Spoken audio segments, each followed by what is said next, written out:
안녕하십니까. 이번 시간에는 제 2강 챕터 1 기초개념 두 번째 시간입니다.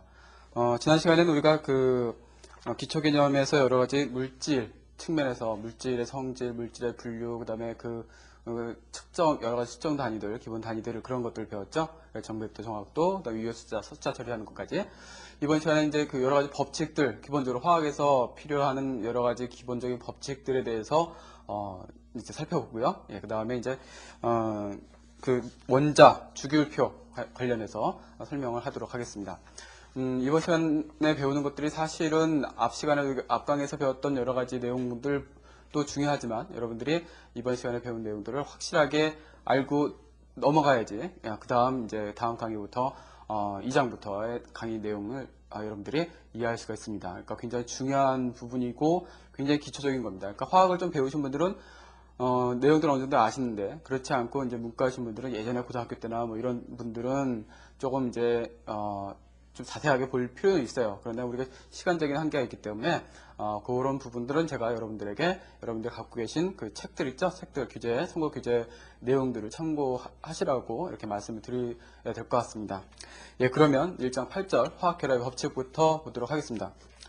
화학결합의 법칙, 화학에서 제일 기본적인 법칙 세 가지가 있어요. 예, 뭐 여러분들 다 아실 겁니다. 익히 들어보셨던 그런 내용이죠. 질량 보존의 법칙, 그죠? 예, 라바즈에 의해서 질량 보존의 법칙이 발견됐습니다. 발견된 겁니다. 그러니까 여러 번의 실험 결과들, 이렇게 실험했는데 반응 전에 있던 그 반응물들의 질량 합하고 그다음에 생성물들의 질량의 합을 비교해보니까 반응 전에 변화가 없더라 이거예요. 그래서 반응 전후에 그런 변화가 없는 그런 질량이 일정하다. 그래서 질량 보존의 법칙이다 이렇게 얘기를 하고 그것은 자연의 법칙이에요. 예, 자연의 원리인데 그것은 라바이즈가 여러 가지 실험, 그 당시 굉장히 세밀한 실험을 통해서 결정한 어떤 결과입니다. 발견한 결과예요. 뭐 자세한 내용 여러분들이 히스토리 약간은 이제 지금 1장 8절 화학 결합의 법칙에 대한 거는 히스토리예요. 화학에서 말하는 약간의 히스토리적인 측면이 많은데 그런 것들은 여러분들이 갖고 계시는 참고 교재의 내용들을 좀 읽어보시면서 이렇게 이해하시면 되겠습니다. 특별히 이해할 건 사실 없는데 아무튼 읽어보시기 바랍니다. 그 다음에 이제 일정 성분비의 법칙 있죠. 프루스트에 의해서 일정 성분비의 법칙 어떤 물질, 어떤 화합물을 구성하고 있는 성분들 사이에는 그죠? 예, 항상 일정한 질량비가 성립된다는 건데 뭐 대부분 그래요. 근데 그 당시까지 이제 이 프루스트가 발견한 그때까지는 사실 거의 그런데 요즘은 이제 과학이라는 것이 사실 그래요. 어떻게든 시간이 지나가 버리면 그 과학적인 어떤 실험 기술이나 여러 가지 것들이 발전하잖아요. 그러니까 그런 발전에 의해서 이 법칙에 대해서도 사실 예외가 있다는 걸 사실은 알려져 있어요. 현재는 여기서 어떤 고체 같은 경우는 딱 일정 성분비, 같은 물질인데, 한 물질인데 일정 성분비 그렇게 질량비를 갖고 있는 것이 아니라 어떤 범위에 걸쳐서 예를 들면 이런 뭐 꼭 아실 필요는 없지만 참고로 말씀드리면 FeO라는 이런 물질이 있는데요. 이 FeO는 이게 Fe가 0.95 대 5가 1인 이런 비해서부터 또 이제 0.85 FE죠. 0.85에서 이런 범위 0.9에서 0.85 범위 안에 이제 들어간 경우가 있습니다. 이런 물질이 예외적인 하나의 예라고 볼 수 있겠고요. 그래서 기체 같은 경우 대부분 일정 성분 법칙을 적용되지만 고체의 경우 그렇지 않을 경우도 있다. 몇 가지 이제 그런 예외도 있다라는 건 참고로 알아두시기 바랍니다. 예. 그다음에 이제 배수비례 법칙, 달톤, 유명한 달톤이죠. 우리 9절 달톤 원자설 내용 다시 보겠지만 달톤이 이제 그런 여러 가지 앞에 말했던 질량 보존의 법칙이나 또는 일정 성분비례 법칙 두 가지 법칙들 실험적인 법칙들을 이론적으로 좀 뭔가 설명을 해야 되는데 이런 원자란 어떤 입자 개념을 도입하면 이걸 설명된다 이거예요. 예, 그래서 그런 원자설에 입각해서 사실 실험해갖고 어떤 결과가 나왔는데 그것은 사실 이제 배수비례 법칙이라고 얘기를 할 수 있습니다. 배수비례 법칙은 여기 나와 있는 것처럼 한번 읽어보죠. 예, 같은 원소로 된 둘 이상의 화합물에서 한 성분 원소의 일정량과 결합하는 다른 성분 원소의 질량 사이는 간단한 정수비가 이루어진다. 즉 이런 얘기죠. CO 일산화탄소와 이산화탄소를 비교해보면 같은 원소로 똑같이 탄소 그 다음에 산소로 돼 있잖아요. 물론 이제 요게 다르죠. 이게 탄소 하나에 산소 하나, 탄소 하나에 산소 둘. 이렇다는 거죠. 요거는 그 배수 비례 법칙. 여기서 이제 그 질량 사이에 일정 질량 정수비가 성립된다는 겁니다. 그래서 배수 비례 법칙은 뭐 이에 정리되어 있는 것처럼 탄소 12g하고 결합하는 산소의 질량비가 바로 16대 32g. 그래서 1대 2다. 그런 정수비가 성립한다는 그런 내용이 되겠습니다. 물론 이 다 자연의 법칙입니다. 그럼 이제 구절로 넘어가면 달톤이 이제 이런 원자설을 이런 법칙들을 갖고 어떤 거 이론적으로 설명을 하려다 보니까 이제 원자라는 개념이 필요한 거예요. 그래서 원자설, 원자란 말은 그 전부터 있었지만 그래서 원자에 대한 어떤 기준 뭐 이런 것들을 이제 제시를 한 겁니다.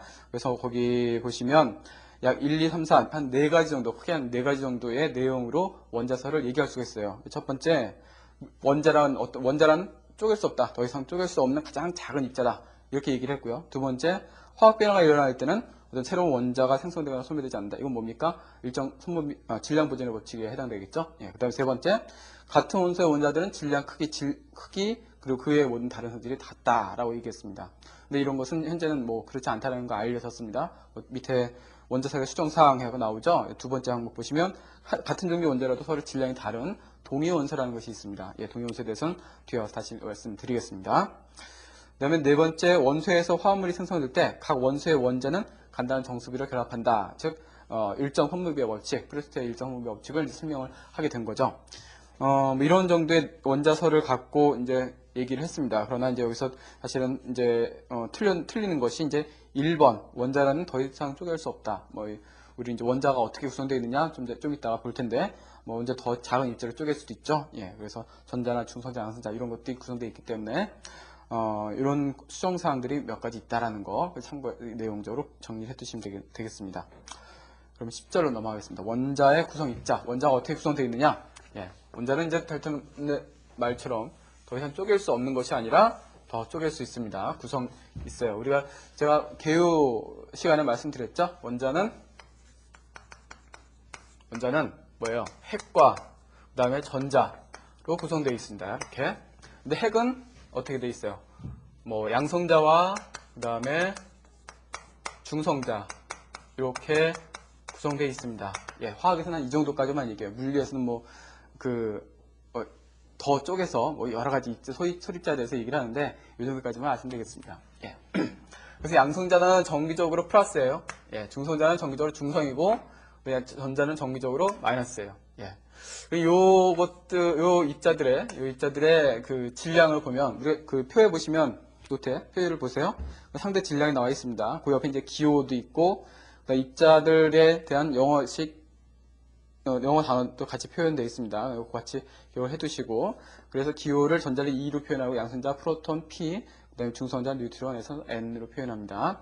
질량은 이제 뭐 절대 질량 거기 나와 있고요. 10-28승 전자는 그다음에 양성자, 중성자는 10-24승 정도, 한 10,000배 차이 정도 나죠. 물론 가로에는 상대 질량으로 나와 있습니다. 그래서 양성자나 중성자는 거의 그 질량이 거의 비슷해요. 비슷하고 그래서 1로 잡으면 전자는 약 0.000545 이 정도의 값이 됩니다. 굉장히 작은 거죠. 그러니까 그 양성자, 중성자에 비해서 전자의 질량은 무시할 수 있을 정도로 굉장히 작습니다. 뭐 그 정도로 얘기하고요. 제가 지금 말씀드린 플러스 마이너스 그다음에 중성 이렇게 돼 있는데 기본적으로 전자는 1.6 곱하기 10의 마이너스 19성 쿨롱이라고 전하량 단위는 이제 쿨롱을 쓰는데 그다음에 양성자는 같은 값이고 플러스다라는 거. 그다음 원자 내 위치 뭐 이 얘기는 지금 여기 핵 안에 양성자, 중성자가 있다는 거고 그다음에 전자는 핵 바깥에 있다는 거죠. 뭐 거기 이제 관련 학점 이렇게 정리되어 있습니다. 참고해서 보시고 여러분들 참고 교재 보시면 그 역사적인 실험 내용들이 쭉 적혀 있으니까 참고해서 읽어 보시면 되겠습니다. 뭐 제 이 시간에 거기까지 다시 자세하게 말씀드릴 필요는 없을 것 같아요. 그 다음에 원자 번호, 질량수, 동위원소 뭐 이런 얘기가 나옵니다. 꼭 알아야 되는 내용이죠. 우리가 주기율표라는 우리가 보통 일반화학 책이나 하여튼 책들 일반 화학 관련 책의 맨 앞 페이지나 끝에 페이지 보시면 그 주기율표가 나오는데 주기율표에 대해서는 좀 이따 얘기를 할 거고요. 주기율표 나오는데 그 주기율표는 기본적으로 원자 번호 순대로 순서대로 정렬이 되어 있습니다. 원자번호라는 것은 요 양성자 수가 바로 원자 번호입니다. 곧. 이거는 아주 고유예요. 원자 번호가 결정되면 얘는 빼도 박도 못하고 어떤 특정 원자예요. 예, 예를 들어서 원자보다 8번이다. 그러면 그냥 걔는 무조건 산소예요. 예, 무조건. 그건 고유입니다. 아주 그 뭐라고 할까요? 영어식으로 표현하면 아이덴티티, 그 어떤 특성을 자기 자신을 꼭 나타내는 그런 고유한 값입니다. 예. 중성일 경우는 전자수도 양성자수와 같기 때문에 원자 번호가 곧 전자수하고도 같은데 이온일 경우도 많이 있기 때문에 기본적으로 원자 번호는 양성자수다 하고 같다 이렇게 생각을 하셔야 되겠습니다. 표기는 뭐 G, 대문자 G로 표현하고요. 질량수에 대해서 보면 좀 전에 질량 비교했잖아요, 그죠? 그러면 양성자수하고 중성자 이 두 가지는 질량이 거의 같고 전자에 비해서는 굉장히 크잖아요. 그래서 전자는 질량수에서는 무시합니다. 그래서 이 두 가지 양성자수와 중성자수 이 두 가지를 합해서 질량수라고 얘기해요. 예. 그래서 근데 이제 모든 원소들이 질량수가 다 똑같냐? 같은 원소라고 똑같냐? 그렇지 않을 때가 있어요. 즉 질량수는 양성자수 플러스 중성자수 수가 되는데 양성자수는 좀 전에 말씀드린 것처럼 이건 고유값이에요.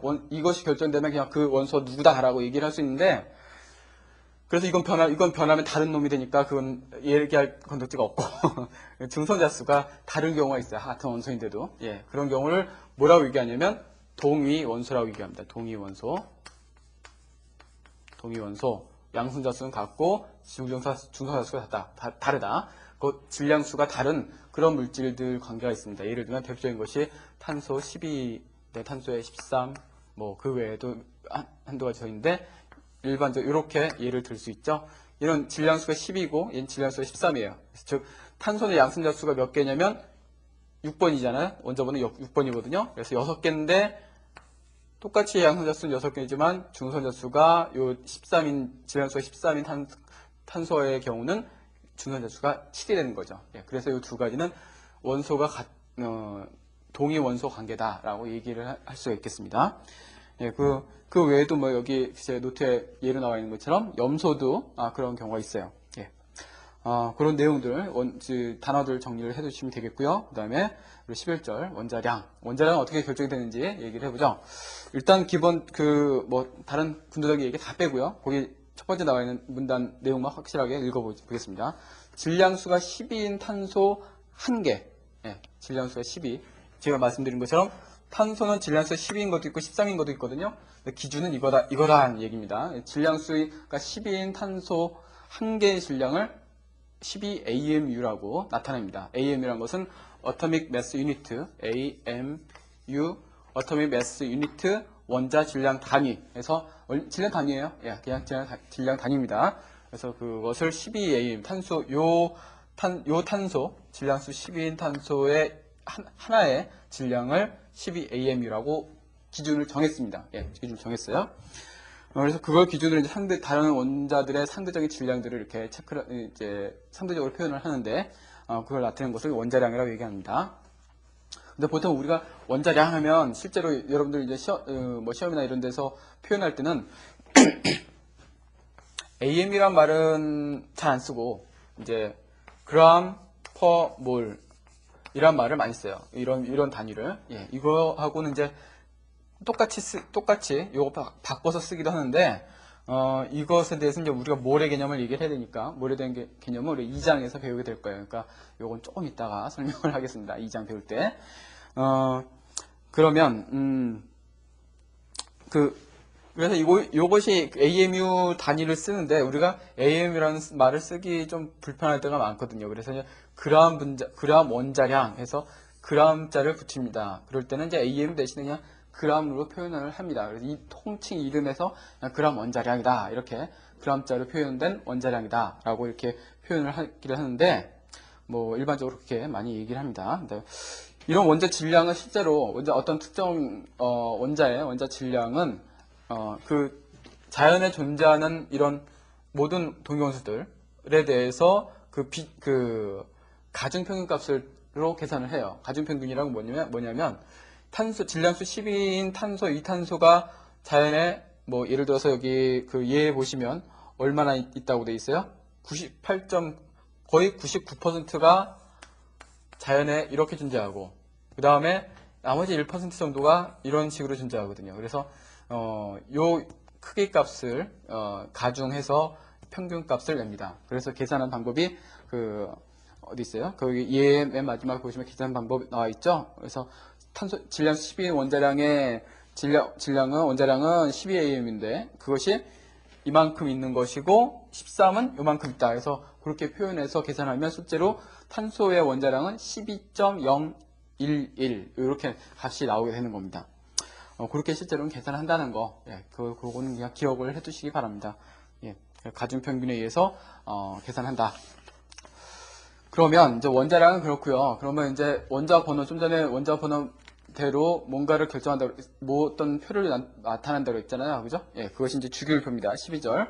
예, 주기율표에 대해서는 우리가 나중에 뒤에서 더 자세하게 배우게 될 겁니다. 그래서 이번 시간에는 기초 개념이기 때문에 기초적인 주기율표에 대해서 우리가 이후에 필요한 내용들, 이후에 공부하기 위해서 필요한 내용들을 이번 시간에 정리를 하도록 하겠습니다.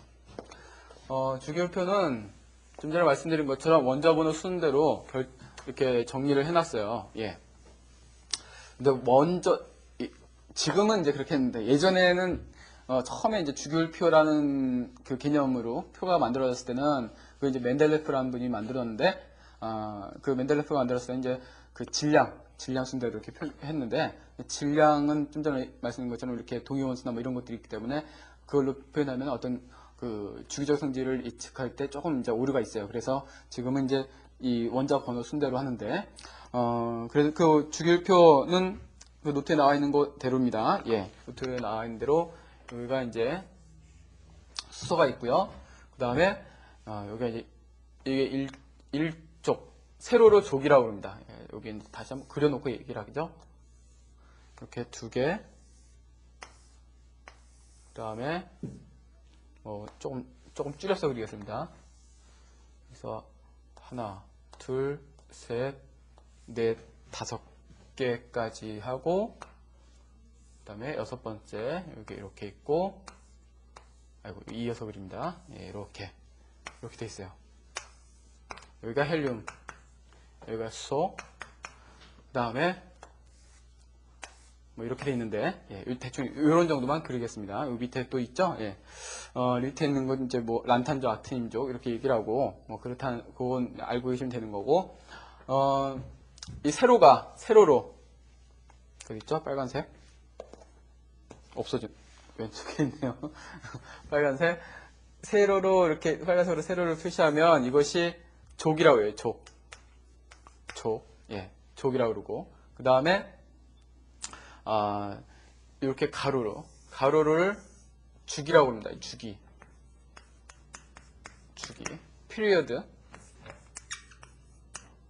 피리어드라고 얘기하고요. 그 다음에 여기 족은 이제 그룹 또는 패밀리 뭐 이렇게도 표현합니다. 예, 이렇게 되는데 이름은 그렇습니다. 그래서 여기가 1족, 그 다음에 이쪽이 2족, 3 뭐 이렇게 가면서 여기가 13부터 갑니다. 13, 14, 15, 16, 17, 18 또는 0족 이렇게 표현하는데, 지금 이제 이런 식으로 1년 번호대로 여기 이제 4부터 가고요. 10위까지 1년 번호대로 가는데, 예전에는 이제 어떻게 표현했냐면, 지금도 아직 이제 섞어서 씁니다. 여기 이제 아라비아 숫자로 1A, 뭐 2A, 뭐 이런 식으로 똑같이 3A. 그다음에 여기서는 이제 4B가 됩니다. B. 여기까지도 이제 B가 되고, 여기서 이제 여기가 5, 그죠? 5족이죠? 예, 13이니까 3A, 3B, 4A 이렇게 쭉 갑니다. 예. 그래서 여기 1족하고 2족까지는 AA, 그 다음에 여기 13부터는 또 AA가 표현되고 나머지는 B거든요. 그러니까 A, B의 의미는 이쪽에 있는 원소들을 하고 여기에 있는 원소들을 뭐라고 부르냐면 전형 원소라고 얘기합니다. 예. 이 두 군데를 전형 원소, 여기에 이제 가운데 부분을 전이원소라고 얘기합니다. 예, 전이원소 또는 뭐 여기 주족원소라고 얘기를 하고요. 전이원소를 예, 그렇게 표현을 합니다. 그래서 전이원소는 이제 A를 붙이고 전이원소는 B를 이렇게 붙여서 표현을 하는데 그 정도로 아시면 되겠고요. 그래서 두 가지로 다 표현을 좀 알아두시는 게 좋겠습니다. 예. 그래서 그 족에 따라서 또 이제 이름이 있어요. 이름이 뭐가 있냐면 굉장히 중요한 건데 1족이 알칼리 금속, 1족 알칼리 금속, 2족, 그다음에 알칼리 토금속, 그다음에 뭐 여기 이제 뭐 칼코젠이라고 나와 있는데요. 16족, 예, 17족 할로젠, 18족 뭐 영족 기체, 예, 또는 뭐 비활성 기체 이렇게 얘기를 합니다. 거기 보시면 영어식으로 표현되어 있고요. 뭐 칼코젠 칼코젠 정도까지만 알아두세요. 예, 나머지 요 내용들은 확실하게 이름을 알고 계셔야 됩니다. 왜냐면 통칭해서 알칼리 금속이다 그러면 뭐뭐만 해당되는지 알아야 되거든요. 예, 그래서 지금부터 숙제가 하나 나옵니다. 숙제. 예, 숙제가 뭐가 나오냐 하면 일단 여기를 조금 지우고 말씀드리면 원자번호 30번까지 뭘 하냐면 원자 번호하고요 플러스 원소 기호하고 같이 외워두세요. 그러니까 누가 몇 번이고 누가 몇 번이라는 거를 알고 계셔야 됩니다. 그 숙제입니다. 예. 30번까지의 원자에 대해서, 원소에 대해서 원자번호하고 원소 기호까지 외우고 계셔야 돼요. 거기 그 노트의 주기표 보시면 제가 1번, 2번 그래갖고 30번까지는 표기해놨어요. 그러니까 그 얘기는 거기까지는 외우라는 말씀입니다. 예, 거기 외워두시고 그 외에 나머지 이제 표기되어 있는 것도 사실 있는데 그 표기되어 있는 것들 중에 좀 전에 말씀드린 것처럼 1족, 2족, 13, 14, 15, 16, 17, 18족까지 요 족에 있는 원소들은 여러분 다 외워두셔야 돼요. 예. 예를 들면 이제 30번 이후의 것들은 그 원소가 몇 쪽인지만 알면 돼요. 그러니까 주기율표에서 왼쪽이 오른쪽이냐, 누구 밑에냐, 누구 위에냐, 요것만 알고 계시면 됩니다. 근데 요거를 모른다 그러면 뒤에 와서 하여튼 얘기할 때 참 힘들어요. 그러니까 대부분 알고 계시는 분들이 많겠지만 문과 쓰신 분들은 또 예전에 배웠던 거 다 잊어버리셨을 거 아니에요, 그죠? 이건 반드시 외우셔야 됩니다. 일종의 우리가 한글의 기역, 니은, 디귿을 얘기해요. 가나다라. 이거 모르면 얘기 못 하잖아요. 쓸지도 모르고. 마찬가지로 이거 여기에 대해서 정리를 안 해놓으시면 뒤에 하여튼 이 위에는 얘기를 할 수가 없어요. 그러니까 반드시 이번 강의 끝나고 나서 문제 풀기 전에 요 강의 끝나고 나서 바로 외우세요. 예, 바로 외우시고 달려서 외우셔야 됩니다. 예, 그리고 거기다가 플러스 뭐 하나 또 플러스 하냐? 이건 요령인데요. 원자량.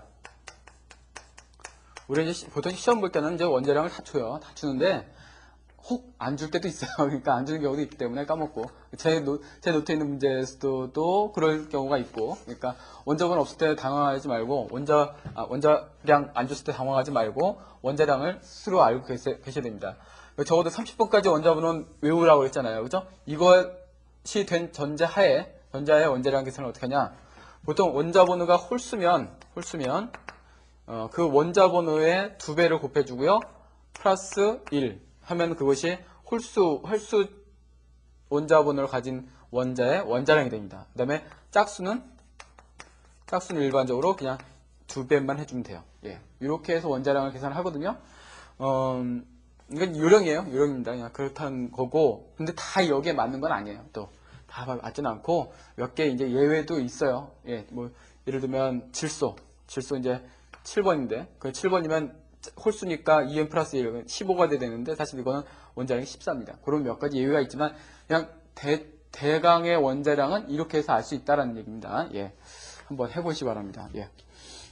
그렇게 해서 그 주기율표에 대해서 그 원자량과 그다음에 주기, 적어도 여기가 1주기, 2주기, 3주기 하면 4주기까지, 그죠? 4주기, 30번이 4주기잖아요, 그죠?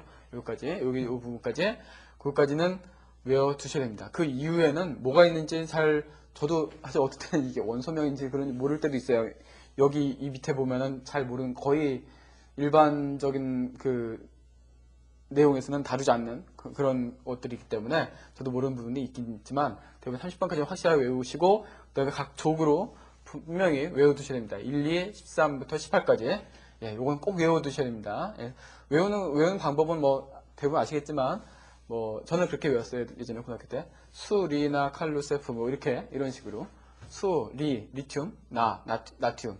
요즘 나트륨하고 안 그러지만 칼, 그 다음에 칼륨 뭐 이런 식으로 그래서 앞자만 따갖고 이렇게 외웠었는데 아무튼 어떻게 외우시든 여러분들 편한 방법대로 외워두셔야 되겠습니다. 예, 이건 숙제입니다. 예, 제가 뭐 특별히 숙제 검사할 수 있는 방법은 없지만 여러분들이 셀프 홈워크를 하시기 바랍니다. 예, 그러면 이제 주기율표에 대해서 조금 더 얘기를 하겠습니다. 금속 원소와 비금속 원소. 뭐 대부분 전이원소 하고요. 전이원소하고 요 주기율표에서 이렇게 대각선 쪽으로 기준했을 때 이쪽은 다 금속이에요. 대부분 금속이고 여기는 이제 비금속입니다. 예, 일단 주기율표 상에서의 위치는 그래요. 예, 뭐 그 정도로 주기율표에서 위치 왼쪽에 위치한다. 금속은 그다음에 비금속 오른쪽에 위치한다는 게 첫 번째 거고요. 그다음에 열 전기전도성은 금속에 당연히 좋죠. 예, 비금속은 안 좋고. 그다음에 이온의 경우는 금속 같은 경우는 전자를 잘 잃어서 양이온이 되기 쉬워요. 뭐 그다음에 비금속은 반대고요. 예, 전자를 다 받고. 이건 왜 그러냐는 것은 우리 뒤에 원자 구조와 주기율표 배울 때 다시 설명이 될 겁니다. 예. 그 다음에 상태, 뭐 금속이니까 대부분 고체, 그죠? 예. 그 다음에 비금속은 대부분 기체고요. 그 다음에 산화물의 특성 거기 적혀 있습니다. 메모리에 있으니까 정리해서 기억해 두시고요. 그럼 전이원소와 전형원소 좀 전에 말씀드렸습니다. 먼저 전이원소, 전형원소, 여기 부분들이 전이원소, 그 다음에 이쪽 양쪽이 전형원소입니다. 전이원소는 대부분 금속이고 어떤 특정한 색깔을 띠고 있어요. 그래서 그것이 하나의 특징이 되겠고, 그 다음에 뭐 화학적으로는 뭐 촉매로 많이 사용되고요. 그리고 그 이온, 그러니까 몇 가냐, 그러니까 플러스 2의 이온 전하를 갖고 있느냐, 아니 그런 것들이 여러 가지의 값을 갖는 경우가 많습니다. 전이원소는. 그다음에 전형원소, 나머지 전형원소고, 전형원소는 주기적 성질이 거의 좀 뚜렷해요. 전이원소는 그렇지 않고, 그래서 지금 제가 외우라고 했던 족의 경우는 전부 다 전형원소예요. 전형원소에 대해서 외우는 겁니다. 전이원소는 그 주기적 성질이 뚜렷하지 않기 때문에 얘기하기 어려워서 그것까지 외울 필요는 없고 우리가 전형원소에 대한 거 중심으로 외우시면 되겠습니다. 예, 그러면 13절로 넘어가겠습니다. 분자에 관한 기본 법칙. 우리 앞에서 화학기라고 법칙 기본적인 여러 사실은 원자에 관한 법칙이에요. 예, 그런 것들은 원자라는 그런 것이 있다라고 가정하고 설명이 다 되는데 실험을 하다 보니까 그 원자란 별도는 원자설로만 갖고는 설명되지 않는 부분들이 있었어요. 그것들이 이제 대표적으로 실험적인 그 결과는 이제 기체 반응 법칙이 되겠고요. 게일 룰사이 1808년 제안했다고 나와 있습니다. 내용은 이제 그 어떤 반응들, 그러니까 기체의 반응들에서 그 반응하는 물질들과 생성물들 사이 간에는 어떤 그 부피의 정수비가 성립이 된다는 얘기입니다. 어떤 특정. 예를 들어서 이렇게 예를 들 수 있습니다. 뭐 우리 이제 그 예에 보시면 물이 H2 플러스 O2가 반응하면 H2O가 되는데 이것이 우린 지금 그렇게 알고 있어요. 예. 그래서 이제 이것의 균형을 잡는다. 균형 잡는 것은 이제 우리가 다음 우리 2장에서 배울 거예요. 예, 일단 여기는 그냥 그렇다는 정도만 알고 갑시다. 이거 실험을 해보니까 사실은 이거 이렇게 쓰면 안 돼. 수소라는 거. 당신은 이제 이게 H2인지 O2인지 모르니까 그냥 수소하고 산소하고 반응하면 물이 된다라는 건 알고 있었어요. 예, 이렇게. 근데 그것의 부피비를 따져보니까 어떻게 된다? 이게 2대 1대 2가 된다라 이 얘기예요. 실험적으로. 그래서 항상 모든 물질들, 기체들이 반응할 때는 이런 반응 물질들 간의 부피의 정수비가 이렇게 성립이 됐어요. 예, 그게 실험적인 결과인데 사실인데, 그래서 이것을 설명을 하려다 보니까 그 달톤의 원자설 갖고는 우리가 이게 해결이 안 되는 거예요. 예, 그래서 이제 아보가드로가 가설을 하나 냈어요. 그것이 뭐냐면 두 번째 나와 있는 아보가드로 법칙입니다. 다른 말로 아보가드로의 가설. 예, 1811년 한 3년 뒤에 냈네요. 예, 그 뭐냐? 모든 기체 종류 상관없이 온도, 압력이 같으면 어떤 같은 부피 안에는 온도, 압력, 온도와 압력과 이 간력이 같으면 부피 안에 어떤 특정 부피 안에 들어있는 그 분자수는 서로 다 똑같다는 거예요. 온도, 압력, 부피가 같으면 결론적으로 그냥 결과 다 정리해서 얘기하면 온도, 압력, 부피가 같으면 그 안에 들어있는 부피에 들어있는 분자수는 그 분자가 어떤 종류냐에 따라서 달라지는 것이 아니라 모두 똑같다는 얘기입니다. 예, 그것이 이제 아보가드로의 가설, 아보가드로의 법칙인데, 그러니까 요것으로 우리가 설명을 이런 실험적 사실을 이 아보가드로 법칙으로부터는 설명이 가능해요. 어떻게 설명하냐? 그 우리 예에 나와 있죠. 아보가드로 법칙 적용 거기 이제 그림 나와 있습니다. 보시면 이렇게 되는 거죠. 아보가드로 법칙은 지금 이제 수소다. 그러면 제가 뭐 노트에는 정리 배치를 그렸지만 저는 여기는 이렇게 간단하게 그리겠습니다. 부피, 이거 한 부피, 이거 두 부피다. 물이. 그러면 우리가 이게 아보가드로는 이렇게 얘기했어요. 이런 분자가 있다. 예, 이런 분자가 존재한다. 라고 얘기를 했는데, 그렇게 해서 얘기를 하면 이게 성립이 돼요. 그런데 달톤의 원자다. 원자로만 생각을 한다면 이게 어떻게 되냐면